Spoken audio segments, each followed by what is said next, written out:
सर्वज्ञ श्री चक्रधर स्वामी की जय। 12व्या शतकामध्ये या महाराष्ट्रामध्ये शके 1196 मध्ये श्री माहीम भट्ट यांनी मराठी भाषेतील आद्य ग्रंथ लीळा चरित्र हा ग्रंथ सर्वज्ञ श्री चक्रधर प्रभूंच्या लीळेवरती व ब्रह्मविद्या शास्त्राचं ज्याच्यामध्ये गहन तत्वज्ञान आहे असा हा ग्रंथ ग्रथित केला। हा ग्रंथ सिद्ध केल्यानंतर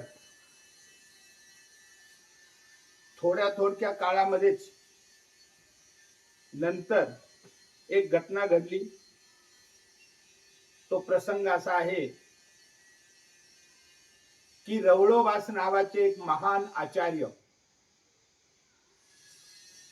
त्यांचे मित्र मालोबास हेही आचार्य होते आणि हे मालोबास रवळोबासांच्या भेटीसाठी आले। त्यांच्यात शास्त्र चर्चा झाली, मंथन झालं आणि शेवटी मालोबास रवळोबासांना म्हणाले की आचार्य, आपण दूध घेतो ते दूध स्वच्छ निर्मळ आणि शुद्ध पवित्र अशा भांड्यामध्ये आपण घेतो। एखाद्या भांड्यामध्ये केर कचरा आहे, घाण आहे, माती आहे, शेणकूड आहे, ते भांड अपवित्र असेल तर त्या भांड्यामध्ये आपण दूध घेत नाही। त्याप्रमाणे परब्रह्म परमेश्वर अवतार सर्वज्ञ श्री चक्रधर प्रभू यांनी जीवांच्या उद्धारासाठी जे ब्रह्मविद्या शास्त्र निरूपण केलेलं आहे ते परम पवित्र असं शास्त्र श्रीमुखीचे वचन आपल्याला ग्रंथामध्ये ग्रथित करायचे आहेत, अक्षरबद्ध करायचे आहेत। तर ते अक्षरबद्ध करण्यासाठी परमेश्वराचे वचन ग्रंथात लिहिण्यासाठी लिपी सुद्धा पवित्र असणे गरजेचं आहे। प्रचलित बाळबोध लिपी, देवनागरी लिपी ही अनेक रज तम अपवित्र अशुद्ध अशा वर्णनांनी ही बाळबोध लिपी अपवित्र झालेली आहे। आणि अशा या अपवित्र लिपीमध्ये जर परमेश्वराचं शास्त्र आपण बद्ध केलं, ग्रंथबद्ध केलं तर हे शास्त्र भ्रंशेल, याचं पावित्र्य निघून जाईल। आणि म्हणून परमेश्वराच्या त्या श्रीमुखीच्या वचनासाठी एक स्वतंत्र लिपी असणं गरजेचं आहे। त्या लिपीमध्ये आतापर्यंत कुठलेही अयोग्य चुकीच्या गोष्टी लिहिल्या गेल्या नाहीत, चुकीचा मजकूर लिहिला गेला नाही, कधी शिवी लिहिली गेली नाही, राजस तामस अशा गोष्टी ज्या लिपीमध्ये लिहिल्या गेल्या नाहीत, अशी एक शुद्ध पवित्र लिपी निर्माण करून त्या लिपीमध्ये परमेश्वराच्या श्रीमुखीचे वचन ग्रथित करणं योग्य होईल। आपण ते करावं असं मालोबासांनी रवळोबासांना विनंती केली। आणि सांगताना म्हणाले की हे जे बाळबोध लिपी आहे याच्यामध्ये रज तम हिंसा शिव्या अशा अशुद्ध गोष्टी ह्या लिपीमध्ये लिहिल्या गेल्यामुळे ही बाळबोध लिपी, ही देवनागरी लिपी परमेश्वराचे वचन ग्रंथबद्ध करण्यासाठी योग्य नाही, तर स्वतंत्र लिपी निर्माण करावी अशी त्यांनी रवळोबासांना विनंती केली। आणि रवळोबासांनी एक सुंदर अशी लिपी निर्माण केली। आणि ही लिपी निर्माण केल्यानंतर त्या काळामध्ये 13 अमनाय पंथाचं नेतृत्व करत होते। त्या 13 अमनायाच्या परिषदेमध्ये त्यांच्या बैठकीमध्ये ही लिपी त्यांनी समोर ठेवली आणि ही लिपी त्या 13 अमनायाला फार आवडली आणि त्यांनी ती स्वीकार केली। आणि तिथंच त्यांनी घोषित केलं की इथून पुढे जेवढेही शास्त्र आहे, ब्रह्मविद्याशास्त्र, लीळाचरित्र, जेवढेही परमेश्वर धर्माचं परमार्गाचं जे शास्त्र आहे, ग्रंथ आहेत, ते सगळे आता या लिपीमध्येच लिहावेत. आता ही लिपी म्हणजे महानुभावांची लिपी झालेली आहे आणि त्या लिपीमध्येच लिहावं असं त्यांनी घोषित केलं. आणि तेव्हापासून महानुभाव पंथामधले जेवढे आचार्य होऊन गेले त्यांनी आपलं शास्त्र ह्या लिपीमध्ये, महानुभावीय लिपीमध्ये लिहायला सुरुवात केली. अशा प्रकारे 6,500 ग्रंथ या लिपीमध्ये लिहिल्या गेले. महानुभाव पंथामध्ये जातीभेद नव्हता. चारही वर्णांच्या स्त्री पुरुषांना दीक्षा दिल्या जायची, उपदेश दिला जायचा, ज्ञान निरूपण केलं जायचं, शास्त्र निरूपण केलं जायचं. सर्वांनाच तो अधिकार होता आणि म्हणून महानुभावांनी चारही वर्णातील लोकांना हे महानुभावीय लिपी शिकवली आणि ह्या लिपीमध्ये ग्रंथ वाचायला त्यांच्या हाती दिले आणि त्यामुळे त्या काळामध्ये महाराष्ट्रामध्ये त्या महानुभावीय लिपीचा सर्व दूरपर्यंत प्रसार झाला. महाराष्ट्रामध्ये सर्वाधिक लिहिल्या जाणारी व वाचल्या जाणारी ही लिपी म्हणून इतिहासामध्ये या लिपीचा उल्लेख केला जातो. महानुभावीय लिपी सर्वांपर्यंत का पोहोचली? कारण जातीभेद नसल्यामुळे ही लिपी सर्वांपर्यंत पोहोचली आणि एकेकाळी महाराष्ट्राची लिपी म्हणून सर्वात जास्त वाचल्या जाणारी, लिहिल्या जाणारी म्हणून ह्या लिपीने इतिहासात आपलं स्थान निर्माण केलं. अशा प्रकारे महानुभाव पंथीय लिपीमध्ये 6,500 ग्रंथ लिहिले गेले. इंग्रजांच्या आगमनापर्यंत हे लिखाण चाललेलं होतं, ही ग्रंथ निर्मिती चाललेली होती. 6,500 ग्रंथांची निर्मिती झाली असं साहित्य संशोधकांचं अध्ययन आणि संशोधन आहे. आता दुसऱ्या बाजूला परिस्थिती अशी होती की जी बाळबोध लिपी होती, जी देवनागरी लिपी होती, ज्या लिपीमध्ये इथल्या राजाचा आज्ञेचा व्यवहार चाललेला असायचा, ज्या लिपीमध्ये हे ग्रंथ वगैरे इथं महाराष्ट्रामध्ये लिहिल्या जायची, ती बाळबोध लिपी. ही लिपी फक्त ब्राह्मण वर्गापुरतीच मर्यादित होती.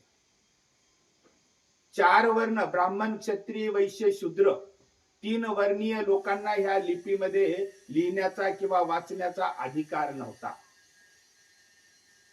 ब्राह्मण वर्गामध्ये पण फक्त पुरुषांनाच, ब्राह्मण पुरुषांनाच ही लिपी अभ्यासण्याचा, ज्ञान अभ्यासण्याचा, ज्ञान वाचण्याचा, ग्रंथ वाचण्याचा अधिकार होता. ब्राह्मण स्त्रियांना सुद्धा अधिकार नव्हता. क्षत्रिय, वैश्य, शूद्रांना सुद्धा हे ज्ञान शिकविल्या जात नव्हतं. त्याच्यामुळं ही बाळबोध लिपी, ही लिपी फक्त ब्राह्मण पुरुषांपुरतीच मर्यादित होती आणि त्यामुळे ह्या लिपीचा प्रसार त्या काळामध्ये मर्यादित होता. पण महानुभावांनी निर्माण केलेल्या ह्या लिपीचा प्रसार सर्व दूरपर्यंत झालेला होता. काळ झपाट्याने गेला. 18व्या शतकामध्ये इंग्रज आले भारतामध्ये. इंग्रज ख्रिश्चन मिशनरीज लोक आले. ह्या ख्रिश्चन मिशनरीज लोकांनी या महाराष्ट्रामध्ये आणि भारतामध्ये ज्ञान प्रसाराचं कार्य सुरू केलं. कॉन्व्हेंट शाळा उघडल्या. अगदी म्हणजे तळागाळापर्यंत त्यांनी शिक्षणाचा प्रसार सुरू केला. आदिवासी, वनवासी ह्या भागामध्ये पर्यंत ते इंग्रज ख्रिश्चन मिशनरीज लोक पोहोचले. शाळा स्थापन केल्या आणि भारतीय लोकांना शिक्षणाच्या क्षेत्रामध्ये त्यांनी भारतीय लोकांना शिक्षण द्यायला सुरुवात केली. या इंग्रज ख्रिश्चन मिशनरीज लोकांनी पहिलं काम काय केलं तर येथील लोकांना इंग्रजी लिपी शिकवली. ABCDEFGH ही लिपी शिकवली. तळागाळातील लोकांना शिकवली. चारही वर्णाच्या लोकांना शिकवली. यवनांना पण शिकवली. अशा पद्धतीने इंग्रजी लिपी शिकवली. आदिवासी वनवासी भागामध्ये सुद्धा ज्यांनी कधी शिक्षणाचं नाव ज्यांना माहिती नाही, शिक्षणाचं कधी त्यांना गंध नाही, अशा लोकांना सुद्धा त्यांनी पहिल्यांदाच इंग्रजी लिपी शिकवली. त्यानंतर इंग्रजी भाषा शिकवली आणि त्यानंतर त्यांनी इंग्रज विद्वानांचे, विचारवंतांचे मोठमोठे ग्रंथ या भारतीय लोकांच्या हाती दिले आणि त्यांना सांगितलं की आता तुम्ही हे वाचा आणि काय खरं आहे, काय खोटं आहे, काय योग्य आहे, काय अयोग्य आहे ते तुम्ही तपासा आणि याचा स्वीकार करा. ख्रिश्चन मिशनरीज लोकांचं हे कार्य सुरू झालं. आणि हे कार्य सुरू झाल्यानंतर ख्रिश्चन मिशनरीज लोकांनी शिक्षणाचा प्रसार सुरू केल्यानंतर कॉन्व्हेंट स्कूल मधून हे शिक्षण देत असताना व्यापारी इंग्रजांनी हे पाहिलं की भारतामध्ये आपली इंग्रजांची सत्ता प्रस्थापित होण्यासाठी फार मोठा वाव आहे. आणि मग त्या धूर्त आणि हुशार बुद्धिमान इंग्रजांनी काय केलं, ख्रिश्चन मिशनरीज लोकांना सांगितलं की तुम्ही या भारतीय लोकांना ज्ञानी करत आहात आणि ज्ञानी मनुष्य कोणाच्या गुलामगिरीत राहत नाही. आणि म्हणून तुम्ही शिक्षण देत असताना ह्या भारतीय लोकांमध्ये मानसिक गुलामगिरी कशी पक्की होईल, हे भारतीय बुद्धिवान लोक मानसिक गुलाम कसे होतील, अशा पद्धतीचं शिक्षण द्या. या भारतीय लोकांना सांगा की तुमचे पूर्वज मूर्ख होते, अज्ञानी होते, तुमच्या पूर्वजांनी स्थापित केलेल्या परंपरा प्रथा ह्या सगळ्या खुळचट आहेत. रामायण किंवा महाभारत हे घडलेलंच नाही, हे सगळे काल्पनिक आहेत, कवी कल्पना आहे, असं तुम्ही यांच्या मनावरती बिंबवा. आणि त्यांना असं सांगा की तुमच्या या प्रथा परंपरा खुळचट आहेत, मूर्खपणाच्या आहेत, तुम्ही झाडाच्या वृक्षाच्या पशु पक्ष्यांच्या पूजा करता, पाया पडतो, हे सगळं रानटीपणा आहे. तुम्ही तुमच्या प्रति परंपरा प्रथा परंपरा सोडून द्या, तुम्ही तुमच्या सगळ्या विचारधारा सोडून द्या आणि आमच्या इंग्रजांच्या आधुनिकतेचा तुम्ही स्वीकार करा, आमची विचारधारा श्रेष्ठ आहे हे स्वीकारा, असं तुम्ही तुमच्या कॉन्व्हेंट स्कूल मधून भारतीय विद्यार्थ्यांच्या मनावरती बिंबवा, जेणेकरून त्यांच्यात मानसिक गुलामगिरी निर्माण होईल. अशा पद्धतीनं धूर्त आणि कपटी अशा इंग्रज व्यापाऱ्यांनी त्या ख्रिश्चन लोकांना सांगितलं आणि त्या ख्रिश्चन मिशनरीज लोकांनी तशा पद्धतीचं शिक्षण द्यायला सुरुवात केली. आणि ह्या कॉन्व्हेंट स्कूलमध्ये महाभारत काल्पनिक आहे, रामायण काल्पनिक आहे, प्रथा परंपरा काल्पनिक आहे, असं बाल विद्यार्थ्यांच्या मनावर बिंबवायला सुरुवात केली. अशा पद्धतीनं हे कार्य सुरू झालं. हे बाळबोध जी लिपी होती, देवनागरी जी लिपी होती, ही लिपी केवळ ब्राह्मण वर्गापुरतीच मर्यादित होती.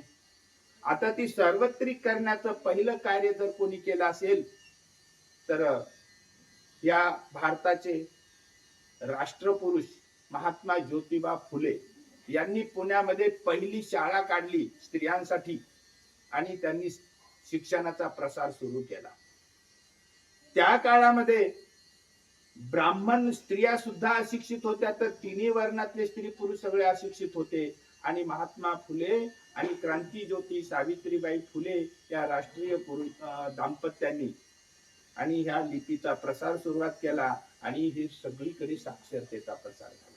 त्याच्या आधी ती फक्त 1% मर्यादित होती आणि हे महानुभावांच्या ग्रंथाची लिपी जी होती ते जवळजवळ अंदाजे 7 ते 8% लोकांपर्यंत व्यापलेली होती. म्हणजे साक्षरतेचा प्रसार म्हणजे त्या लिपीद्वारे महाराष्ट्रामध्ये त्या काळामध्ये होता. अशा पद्धतीने शिक्षणाचं वारं वाहू लागलं. बाळबोध लिपीचा प्रसार आणि प्रचार सुरुवात झाला आणि लोक साक्षर होऊ लागले.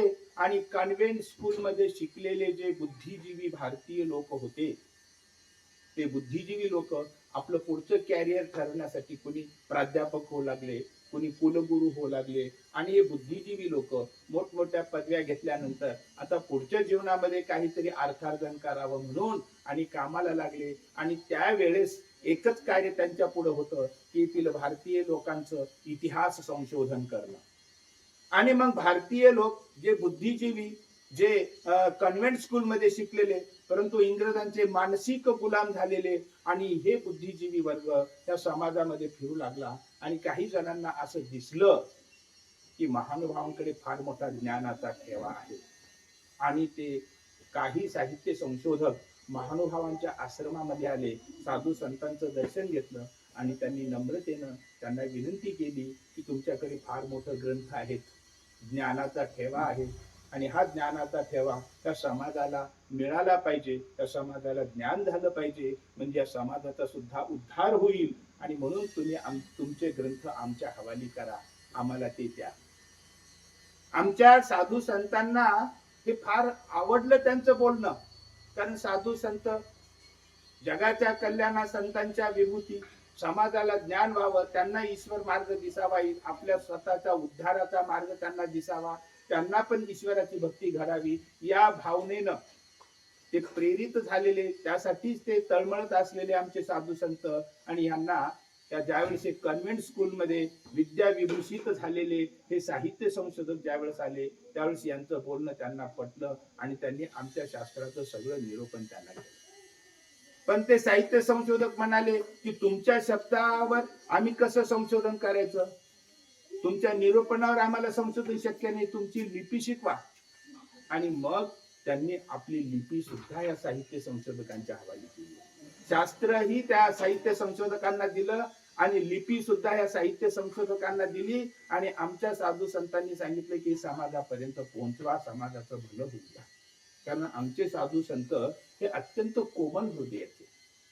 हातून जर एखादी हिंसा घडली, आगळी पाणी सांडलं गेलं, किडामुंगीची हिंसा झाली, तर ते अत्यंत नम्रतेनं भावविव्हल होऊन परमेश्वरासमोर प्रार्थना करून क्षमा मागायचे. म्हणजे त्यांचं हृदय फार कोमल होतं.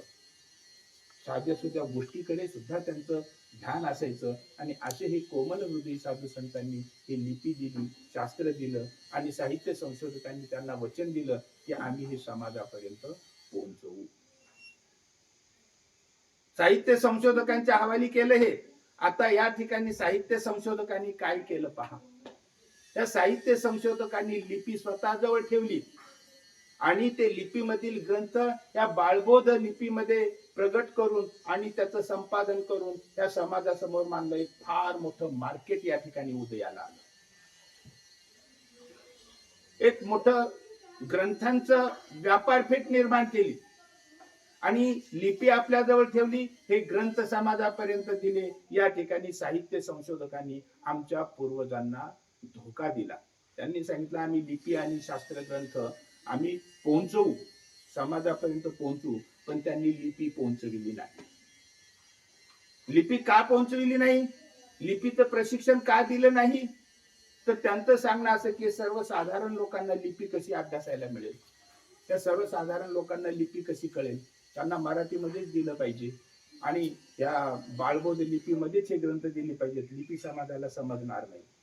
माझा सवाल आहे की ज्यावेळेस इंग्रज भारतामध्ये आले आणि त्यांनी या भारतीय लोकांना एबीसीडी शिकवली, ज्यांच्या पिढ्यानपिढ्या ज्यांच्या घरामध्ये शिक्षणाचा गंध नव्हता, अशा वनवासी, आदिवासी, चारही वर्णातील लोकांना त्यांनी इंग्रजी लिपी शिकवली, त्याच्यानंतर इंग्रजी भाषा शिकवली आणि त्याच्यानंतर त्यांच्या देशातील मोठमोठ्या विचारवंतांचे ग्रंथ, इंग्रजी ग्रंथ ह्या इथल्या भारतीय लोकांच्या हाती दिले. भारतीय लोकांनी ते ग्रंथ समजून घेतले, ते अभ्यासले.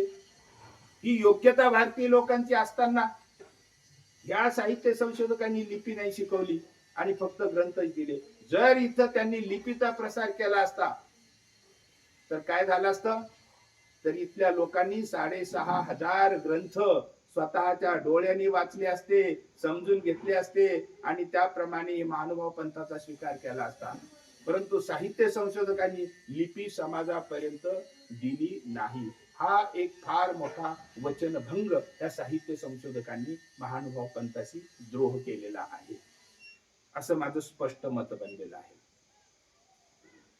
लिपी शिकवली नाही, ग्रंथ दिले आणि ह्या लिपीचं त्यांनी जे सांगितलं की बुवा या लिपी शिकू शकत नाहीत, म्हणजे आमच्या क्षमतेवरती, समाजाच्या बौद्धिक क्षमतेवरती त्यांनी एक प्रकारे प्रश्नचिन्ह निर्माण करून इथल्या बुद्धिजीवी लोकांचा अपमान केलेला आहे. कारण लिपी का शिकू शकत नाहीत, जर इंग्रजी शिकू शकतात, इंग्रजी लिपी शिकू शकतात, इंग्रजी भाषा शिकू शकतात, इंग्रजी ग्रंथ वाचू शकतो इथला समाज, तर ही महानुभावांनी निर्माण केलेली लिपी हे महानुभाव काय शिकू शकत नाहीत, शिकू शकतात.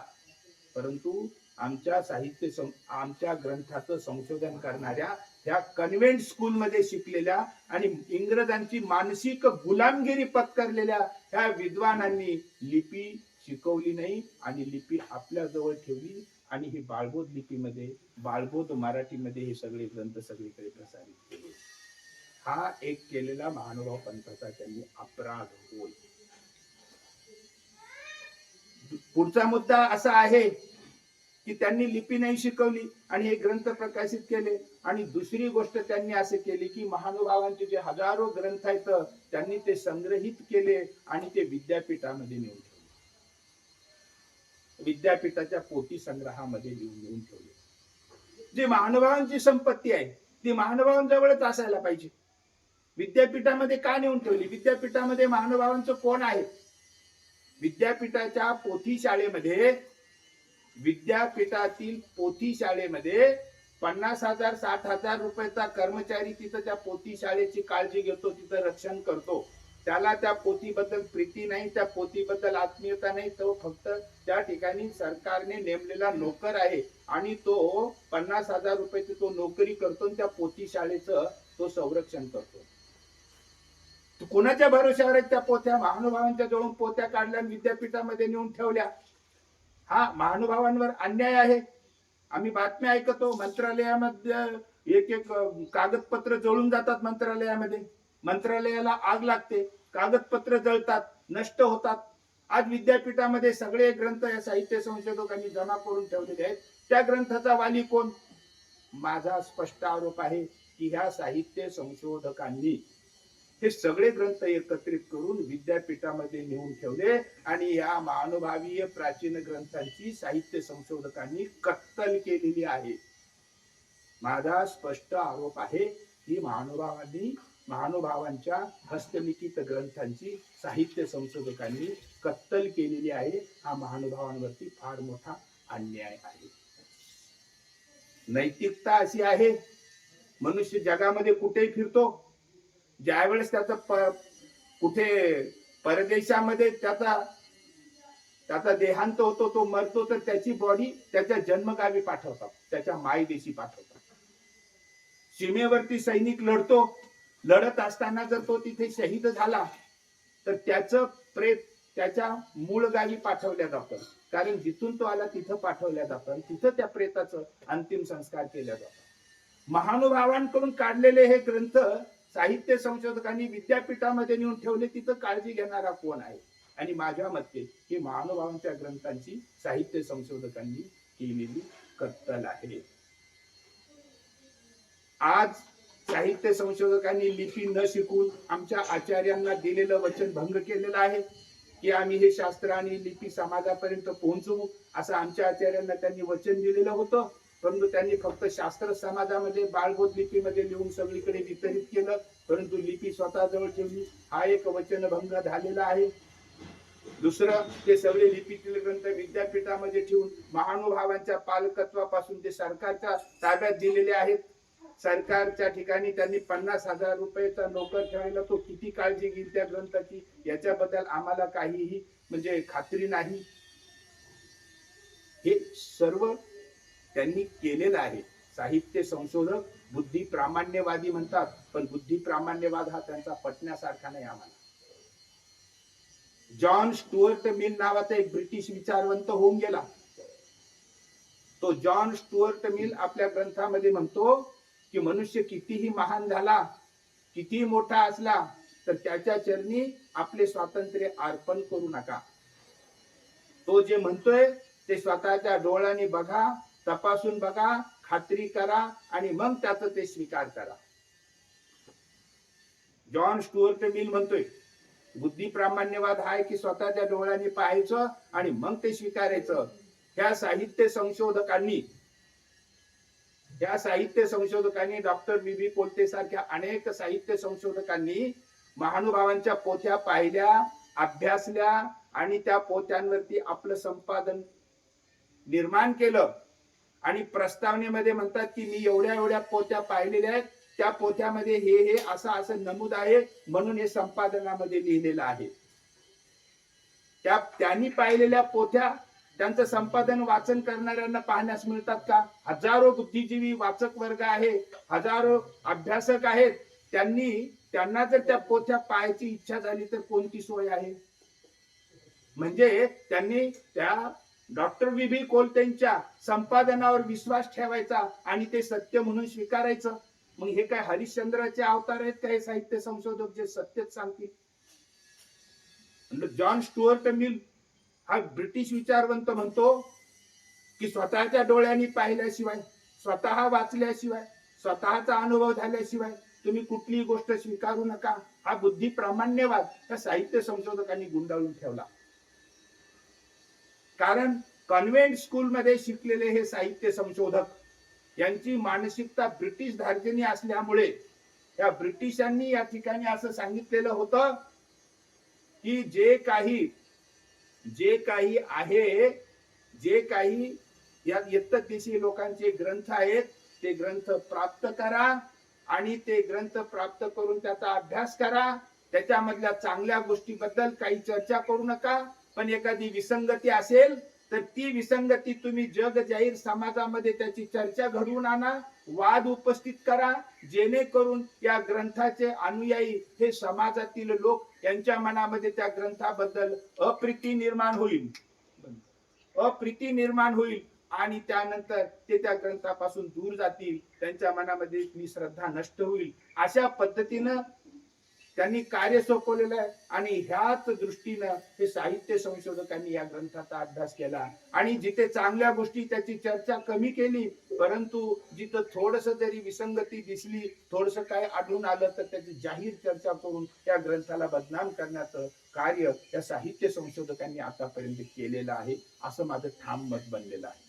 कारण यांचं शिक्षण कॉन्व्हेंट स्कूलमध्ये झालेलं आहे आणि कॉन्व्हेंट स्कूलमध्ये जे शिक्षणाचं कार्य इंग्रज काळापासून चालत आलेलं आहे ते मानसिक गुलामगिरी स्थापित करण्याचं कार्य चालत आलेलं आहे.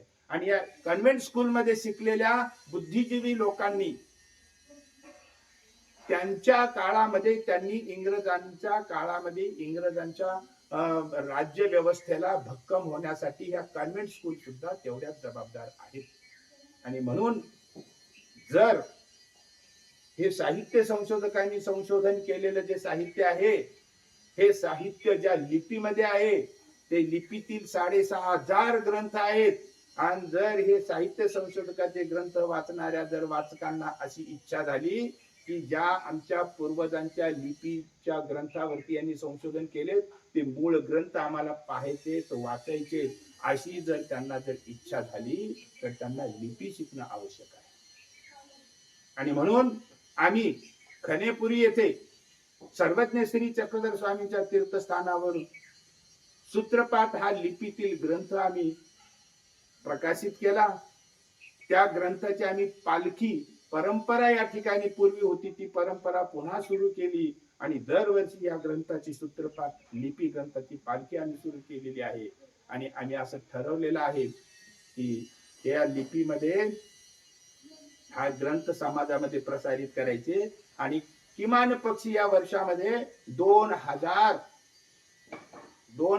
अनुयायांना महानुभावी लिपीमध्ये पारंगत करायचं असं आम्ही ठरवलेलं आहे आणि आम्ही हा बिरा उचललेला आहे. तर या उपक्रमामध्ये लिपी शिकण्याच्या उपक्रमामध्ये सर्वांनी सहभागी व्हावं असे मी सर्वांना विनंती करीत आहे. लिपी शिकणं काही कठीण नाही. त्या साहित्य संशोधकांनी लिपीबद्दल फार भय निर्माण केलेला आहे वाचकांच्या मनामध्ये. महानुभावांची लिपी फार कठीण आहे आणि ती काही समजत नाही कुणाला, आम्हीच वाचू जाणे, हे भय निर्माण केलेलं आहे. लिपी काही कठीण नाही. उदाहरणच द्यायचं झालं तर उदाहरण तुम्हाला देतो मोबाईल फोनचं. आजकाल सगळ्यांच्या हातामध्ये मोबाईल फोन आहे. त्या मोबाईल फोन मध्ये 5, 50, 100 फंक्शन आहेत. ते फंक्शन मनुष्य सहज अवगत करून घेतो आणि मोबाईल फोन हाताळतो.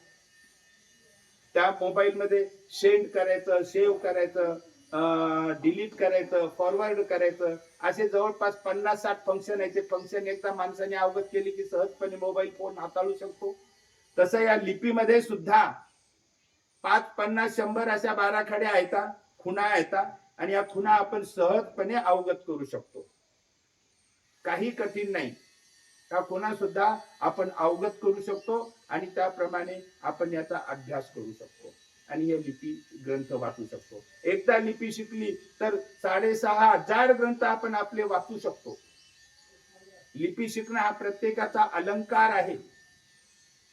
पोटासाठी आपण उदरनिर्वाहासाठी जर्मन भाषा शिकतो, इंग्रजी भाषा शिकतो, उर्दू भाषा शिकतो, हिंदी भाषा शिकतो. आपल्या जीवाच्या उद्धारासाठी ही लिपी सुद्धा आपण शिकली पाहिजे असं माझी विनंती आहे सर्वांना.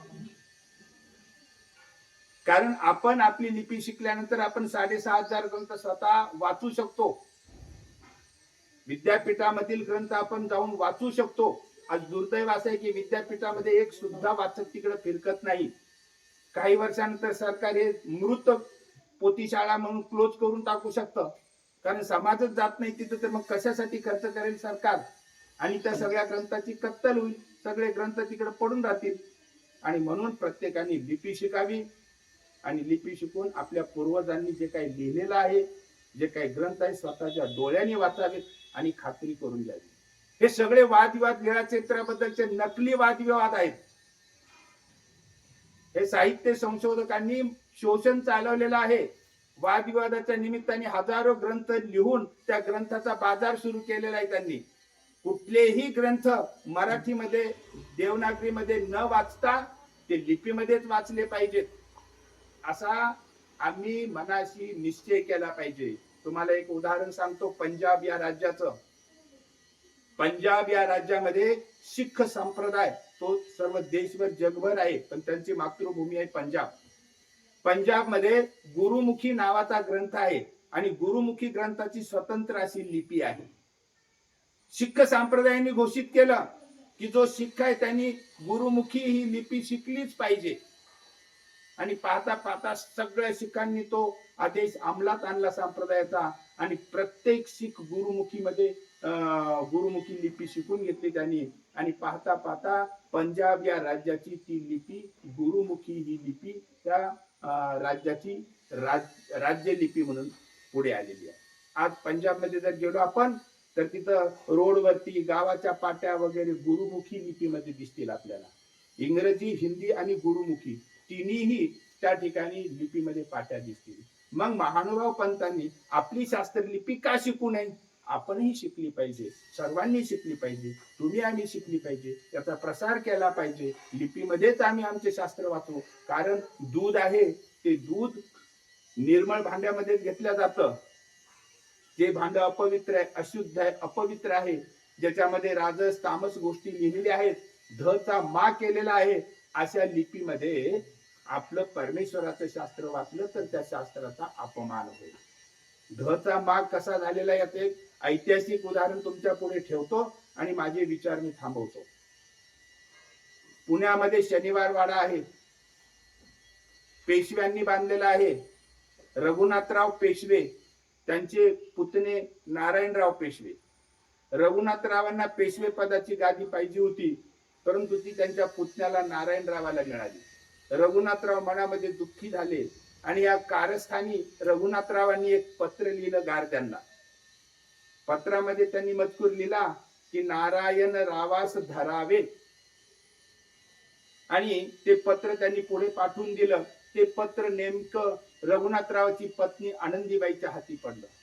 तिनं वाचलं नारायणरावास धरावे, तर तिने धच्या ठिकाणी मा केला, नारायणरावास मारावे, आणि ते पत्र पुढे पाठवून दिलं. ते गारद्यांना मिळालं. गारद्यांनी त्या आदेशाप्रमाणे नारायणराव पेशव्यांची हत्या केली. हे इतिहासामध्ये प्रसिद्ध आहे. धचा मा अशा पद्धतीने या लिपीमधून अनेक प्रकारे राजस तामस कार्य झालेले आहेत. ही लिपी अशुद्ध अपवित्र झालेली आहे आणि अशा या अपवित्र लिपीमध्ये आमचे परब्रह्म परमेश्वर सर्वज्ञ श्री चक्रधर प्रभू दयाळू मयाळू कृपाळू कनवाळू यांच्या श्रीमुखातून प्रसवलेले हे जे पवित्र वचन आहेत, हे पवित्र वचन ते वचन सुद्धा लिपीमध्येच आम्ही वाचायला पाहिजे. अपवित्र अशा कुठल्याही दुसऱ्या लिपीमध्ये वाचले नाही पाहिजेत. ते आमच्या महानुभावीय ग्रंथ लिपीमधूनच वाचले पाहिजेत. तरच आम्ही खरे महानुभाव आहोत. नाही तर आम्ही आमच्या कर्तव्याला आम्ही मुकलो आहोत असं समजायला काही हरकत नाही. म्हणून खनेपुरी येथून आम्ही जो उपक्रम सुरू केलेला आहे लिपीचा प्रसार, त्यामध्ये सर्वांनी सहभागी व्हावं असं मी सर्वांना आवाहन करतो. धन्यवाद.